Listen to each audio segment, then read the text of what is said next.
दोस्तों एक बार फिर से ज्ञानेश कुमार की गलती पकड़ी गई है, या साफ शब्दों में कहूं तो एक बार फिर से झूठ पकड़ा गया है।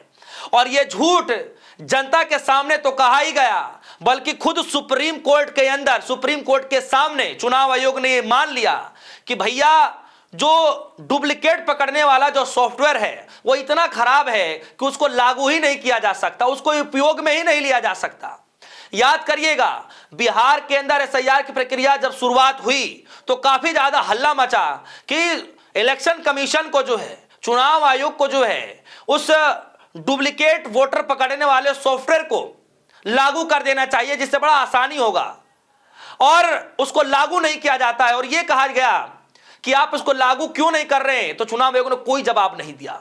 लेकिन यह मसला जब सुप्रीम कोर्ट के अंदर गया तो चुनाव आयोग ने कहा कि सर ये जो सॉफ्टवेयर है वो इसको इस्तेमाल करने लायक ही नहीं है, खराब हो चुका है सॉफ्टवेयर, नहीं किया जा सकता इस्तेमाल। लेकिन आज एक बड़ी खबर निकल कर आ रही है कि चुनाव आयोग ने सुप्रीम कोर्ट में कहा कि मशीन खराब है, इस्तेमाल नहीं किया जा सकता। ठीक 8 दिन के बाद 12 राज्यों के अंदर उसी सॉफ्टवेयर का इस्तेमाल किया जा रहा है। न सिर्फ उस सॉफ्टवेयर का, बल्कि एक और सॉफ्टवेयर को अलग तरीके से बिल्ड कर दिया गया, जिसकी जानकारी किसी को भी नहीं है, किसी को भी नहीं है। जी हां, किसी को भी नहीं है, आपको भी नहीं होगा, इसलिए मैं आपको जानकारी दे रहा हूं। कल से पूरे इस मीडिया को, कल से पूरे इस खबर को चलाया जा रहा है। शायद आप तक पहुंची हो, ना पहुंची हो तो आपके लिए और भी बेहतर है, मैं बता दे रहा हूं आपको। सबसे पहले आप इस खबर को देखिए, क्योंकि चुनाव आयोग ने कहा प्रेस कॉन्फ्रेंस करते हुए कि जिस तरीके से हमने बिहार में हो रहे एसआईआर को लेकर के हमने उस सॉफ्टवेयर का इस्तेमाल नहीं किया है, तो हम 12 राज्यों में जो होने जा रहे हैं वहां भी इस्तेमाल नहीं करेंगे। लेकिन आज एकाएक एसआईआर के बीचों बीच उसी सॉफ्टवेयर का इस्तेमाल किया जा रहा है। पुराने प्रोटोकॉल को रद्द करके एक नए और तरीके से एक नए सॉफ्टवेयर को बिल्ड किया जा रहा है, ऐसा बताया जा रहा है। इस खबर में मैं आपको बारीकी से बताने जा रहा हूं। सबसे पहले द रिपोर्टर कलेक्टिव की हेडलाइन देखिए, लिखा गया है आपके सामने, ECI pulls U turns rolls out algorithm midways into SIR without protocols, manuals and written instruction. यानी साफ शब्दों में इसमें लिखा गया है कि इलेक्शन कमीशन ऑफ इंडिया ने यानी ईसीआई ने यू टर्न ले लिया है। एसआईआर के बीचों बीच बिना प्रोटोकॉल, मैनुअल और लिखित निर्देशों के एल्गोरिदम शुरू कर दिया है। मैनुअल तरीके से, लिखित में एल्गोरिदम, इस तरीके का एल्गोरिदम एक शुरू कर दिया है, एक नया तरीका शुरू कर दिया है। यह बात रिपोर्टर कलेक्टिव ने जो है छापी है, ब्रेक किया है इस खबर को। और रिपोर्टर कलेक्टिव ने ऐसा ही नहीं लिखा है, बड़े बड़े चुनाव के अधिकारियों से मुलाकात करके, बातचीत करके, ट्रेनिंग में हिस्सा लेकर के, चुपके से बाकायदा सब कुछ जानकारी निकाल करके इस रिपोर्ट को बनाया गया है।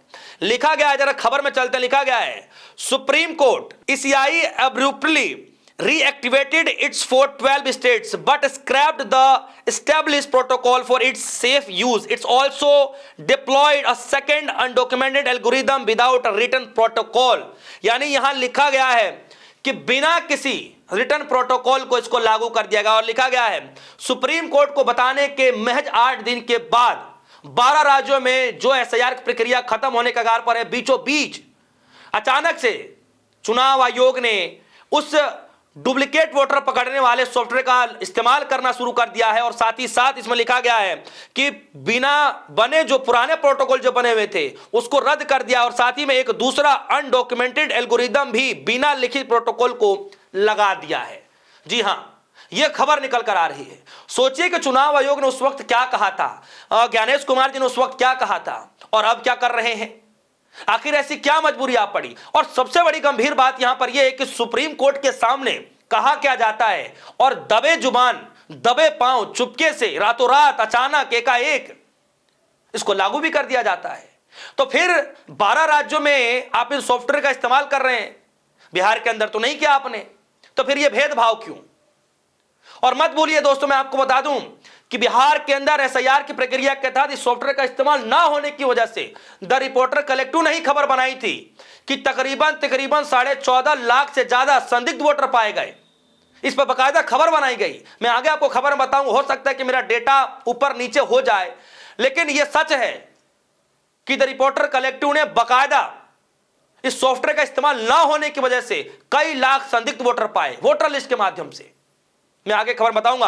अब आगे चलते हैं, इसमें लिखा गया है रिपोर्टर कलेक्टर को पता चला कि ईसीआई ने यानी इलेक्शन कमीशन ऑफ इंडिया ने 12 राज्यों में वोटर लिस्ट डिवीजन के बीचों बीच एक दूसरा एल्गोरिदम बेस्ड सॉफ्टवेयर भी चालू कर दिया है। यह भी बिना किसी लिखित निर्देश मैनुअल स्टैंडर्ड ऑपरेटिंग प्रोसीजर को दिया गया है, न नागरिकों को कोई जानकारी इसको लेकर दी गई है। रिपोर्टर कलेक्टर ने उत्तर प्रदेश और पश्चिम बंगाल में 1 दर्जन से ज्यादा चुनाव आयोग अधिकारियों से बात की। उसके बाद टॉप ऑफिसर द्वारा रिस्ट्रिक्शन लेवल आईएससी अधिकारी जो ईसीआई अधिकारी उनसे बातचीत की गई, बीच में ट्रेनिंग ली गई, उसके चुपके से हिस्सा बना गया और बाद में इस खबर को ब्रेक कर दिया गया। दोस्तों अब आते हैं कि 7 अक्टूबर को रिपोर्टर कलेक्टर ने क्या लिखा था। रिपोर्टर कलेक्टर ने खुलासा करते हुए लिखा कि बिहार में वोटर रिवीजन जो एसआईआर की प्रक्रिया हुई, ईसीआई ने अपना डी डुप्लीकेशन सॉफ्टवेयर का इस्तेमाल नहीं किया था, जिसके तहत यह बताया गया इससे पहले सन 2018 में डी डुप्लीकेशन सॉफ्टवेयर का इस्तेमाल किया गया था। और यह बताया जा रहा है कि बिहार में सिर्फ 3 महीने के अंदर 7.8 करोड़ से ज्यादा वोटर को जीरो से रजिस्टर्ड करने की जल्दबाजी में ईसीआई ने चुपके से इसे जरूरी एंटी फ्रॉड कदम को हटा दिया। नतीजा यह हुआ कि राज्य की फाइनल वोटर लिस्ट में 14,35,000 से ज्यादा संदिग्ध या डुप्लीकेट एंट्रीज रह गई, जो कि रिपोर्टर कलेक्टर ने पाया। बताइए इतनी भारी गलती बिहार के एसआईआर प्रक्रिया में हो गई और अब उसी सॉफ्टवेयर का इस्तेमाल किया जा रहा है। दोस्तों चुनाव आयोग ने पहले क्या कहा, ज्ञानेश कुमार जी ने पहले क्या कहा और अब क्या कर रहे हैं, यही बात जो है सोचने वाली बात है और समझने वाली बात यह है कि किस तरीके से दोहरा रवैया अपनाया जाता है और किया जाता है। सोचिए यह हाल हो गया है दोस्तों।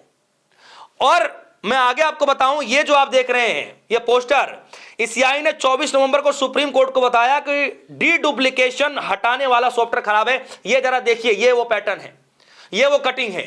जब सुप्रीम कोर्ट और इलेक्शन कमीशन के बीच में जब चर्चा चल रही थी, बातचीत चल रहा था, सुनवाई के दौरान यह कहा गया, उसके बाद 8 दिन के बाद चालू कर दिया जाता है। पहले बताया गया सुप्रीम कोर्ट के अंदर भैया खराब है, लेकिन अब चालू कर दिया गया। यह हाल हो गया है दोस्तों। अब यह समझने वाली बात यह है कि क्या ज्ञानेश कुमार ने गुमराह करने की कोशिश की, क्या सुप्रीम कोर्ट के सामने झूठ बोला गया? अगर खराब था तो फिर उसको जो है 12 राज्यों में क्यों लगाया गया, और अगर सही था तो फिर आपने बिहार के चुनाव में क्यों नहीं लगाया बिहार के एसआईआर में? सबसे बड़ा गंभीर सवाल है दोस्तों। इस खबर पर आपकी क्या राय है? जो भी राय होगी वीडियो कमेंट सेक्शन में जाइएगा, अपनी राय जरूर रखिएगा। फिलहाल के लिए दीजिए इजाजत, देखते रहिए न्यूज़। धन्यवाद।